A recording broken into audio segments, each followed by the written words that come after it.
Hello and welcome to Brightsmith's Women in Mobility series. Today I'm joined by Jillian Kowalchuk. She is the founder and CEO of Safe and the City, a tech and data platform designed for safer mobility in cities, which is very apt this week as it's an extremely inclusive platform, and this is Inclusivity Week.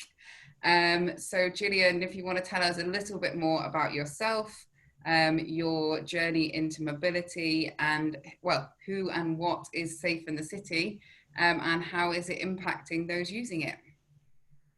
Amazing. Yeah, a handful of questions, but I'll start at the beginning. So when I first moved from Vancouver to London, I used navigation apps quite often, and it really stemmed from my own kind of issues with mobility that I started to think around solutions that could potentially address this. And after one particular night using Google Maps and following the fastest route, which wasn't necessarily the safest, through an alleyway, I had an unfortunate experience with two men who were working at a kitchen where I had a near sexual assault or threatened sexual assault. I was able to get out of the situation, but found that I was thinking of how many more people would be following that route with, again, probably a very similar invisible experience. So I originally was in London and to finish my master's in public health and epidemiology.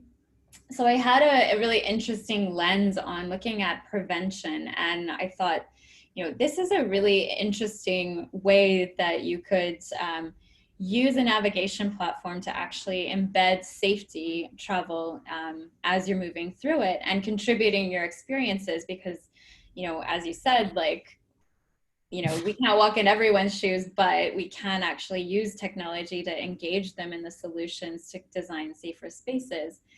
So that was kind of the genesis of Safe in the City, was looking more at how can we prevent more serious incidents, but how can we also use people's experiences and perceptions to actually help shape the cities and the mobility sector for everybody's benefit.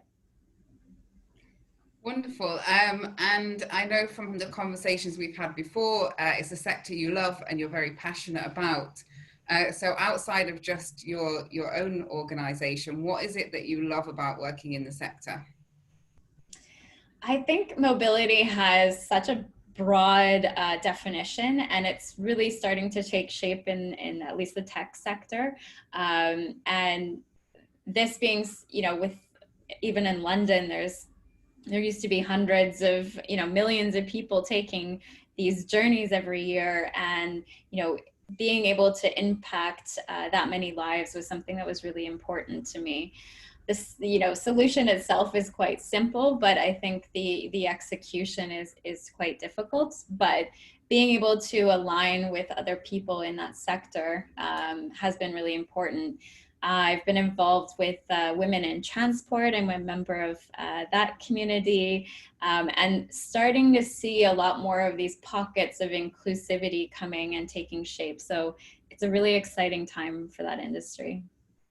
Wonderful. And you touched there on women in transport, but looking at the sector as a whole, why is it that you believe we need more female voices, particularly entrepreneurial female voices, in mobility, and what impact you think that will have when the numbers start increasing? Yes, I think it's important for a few different reasons. One is that, we can't really design solutions for experiences that we've never had. So it's important that we actually have the voices who've had those lived experiences and are looking at solving problems for them.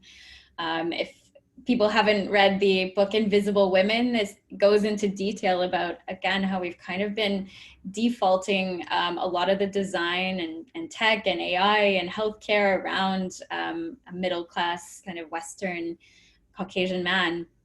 And that, seems to be more problematic as we're getting more into deep tech and more into these, ways of designing cities that could actually, bias or create even less inclusion.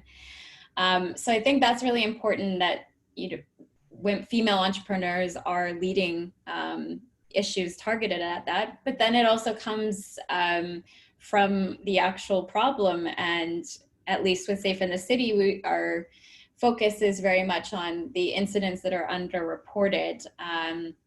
So sexual harassment has been our focus, but we're also looking at the intersection of racial hate crimes, disability, homophobia and sexuality coming into it, because there are so many of these experiences that people have along their journeys that aren't reported, and then we have no way of actually finding solutions to measure if it's changing. You've recently launched your crowdfunding campaign, so congrats. A very exciting week for you. Do you want to tell us a little bit more about that?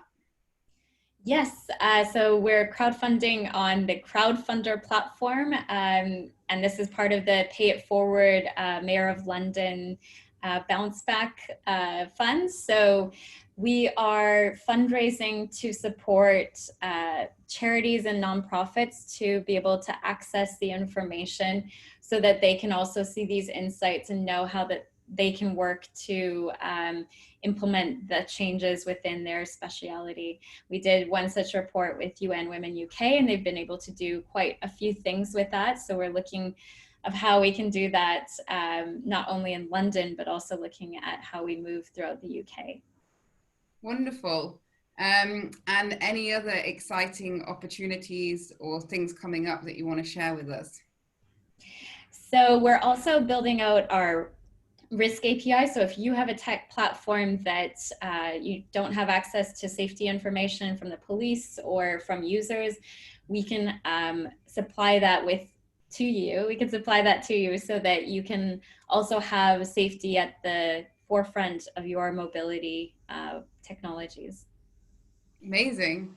And the last question, which I think is an important one, particularly with where we are in the discussion around women in mobility, is what advice would you have for those people sat out there considering a career in mobility? How can they make that leap? I think it's important to follow your passion. As I mentioned in my story, it came from my own lived experience, but then I saw the solution from, quite an interdisciplinary background, and bringing those into the mobility sector is super important for us to be able to innovate. So I think with the changes coming up with COVID, with the opportunities that we're looking at sustainability and green and equality, it's a really exciting place to make your mark. Wonderful. Well, good luck with the crowdfunding and with everything, the growth of the business. And thank you so much for sharing your story and your time with us today. And I look forward to seeing the result of the next few weeks of crowdfunding and also increased adoption of the platform. So yeah, congrats and thank you very much. Thank you, Jenny. Take care. Thank you. Bye-bye. Bye.